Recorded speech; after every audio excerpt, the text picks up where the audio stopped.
Rent کے مکانات ہوتے ہیں، یعنی رینٹ پر دیے ہوئے ہوتے ہیں، ان سے کرایہ آتا ہے، تو کیا اس پر زکوٰۃ واجب ہوتی ہے؟ رینٹ پر جو مکانات دیے ہوئے ہیں ان پر زکوٰتیں نہیں ہیں۔ اسی طرح جو دکانیں دی ہیں ان کی مالیت پر زکوٰتیں نہیں ہیں، البتہ ان کا جو کرایہ آ رہا ہے وہ دیکھا جائے گا جمع ہو رہا ہے یا خرچ ہوتا جا رہا ہے۔ اگر تو کرایہ آتا جا رہا ہے اور یہ خرچ کرتے جا رہے ہیں، یعنی کوئی ان کے پاس اس طرح باقاعدہ جمع نہیں ہو رہا، تو پھر نہ کرائے پر زکوٰۃ ہے، نہ دکان کی مالیت پر زکوٰۃ ہے، نہ مکان کی اس مالیت پر زکوٰۃ ہے۔ اور اگر وہ کرایہ آ رہا ہے، جمع ہو رہا ہے،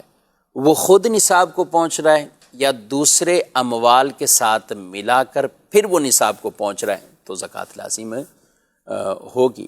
لیکن صرف اس وجہ سے کہ یہ کرایہ ہے، اس پر ہمیں حساب کتاب کر کے زکوٰۃ سالانہ دینی ہے، تو کرائے کی جو آمدنی آ رہی ہے اس پہ اس طرح زکوٰۃ نہیں ہے جب تک وہ خود اس کے پاس جمع نہ ہو رہا ہو، محفوظ نہ ہو رہا ہو، خرچ ہوتا جا رہا ہے تو وہ گیا۔ کیونکہ کچھ لوگ سوچ رہے ہوتے ہیں کہ ہم نے پورا سال اس سے کتنا ہم نے ایک طرح کی آمدنی کی ہے، کتنے ہمارا کرایہ وصول ہوا، پھر وہ پوچھ رہے ہوتے ہیں کہ اس کرائے پر ہمیں زکوٰۃ ہے۔ تو سوال یہی ہے کہ وہ آپ جمع کر رہے ہیں یا اس کو آپ نے خرچ کر دیا؟ اگر خرچ کر دیا تو پھر کسی طرح کی وہ زکوٰۃ نہیں ہے۔ یاد رکھیں، مکان، دکانیں، اسی طرح پلاٹ، یہ جتنی چیزیں ہیں ان پر اگر تجارت کی نیت ہوگی، مثلا کہ خریدتے وقت بیچنے کی نیت، تو یہ کہلائیں گے مال تجارت۔ خریدتے وقت بیچنے کی نیت تو یہ مال تجارت ہے۔ اور اگر آپ نے مکان یا دکان اس لیے خریدی کہ آپ اس کو رینٹ پر دیں گے یا آپ خود اس میں رہائش اختیار کریں گے، گھر بنا لیں گے اپنے لیے،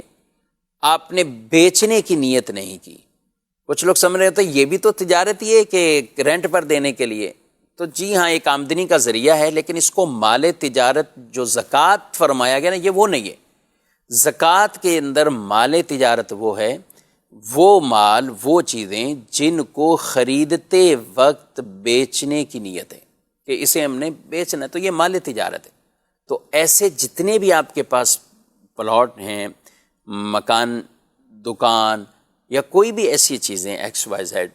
کہ جس کو آپ نے بیچنے کی نیت سے خریدا تو وہ مال تجارت ہے، تو اس مال تجارت پر آپ کو زکوٰۃ ادا کرنی ہوگی۔ لیکن جو دکانیں آپ نے اس لیے لی ہیں کہ آپ اس کو رینٹ پر دیں گے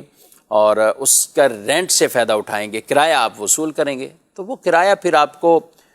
جو اس کا حاصل ہوگا اس میں دیکھا جائے گا جمع ہو رہا ہے یا خرچ ہو رہا ہے۔ اگر خرچ ہو رہا ہے تو اس پر بھی زکوٰۃ نہیں، جمع ہو رہی تو پھر سارے اموال کے ساتھ ملا کر ان کی زکوٰۃ کا حساب کریں گے۔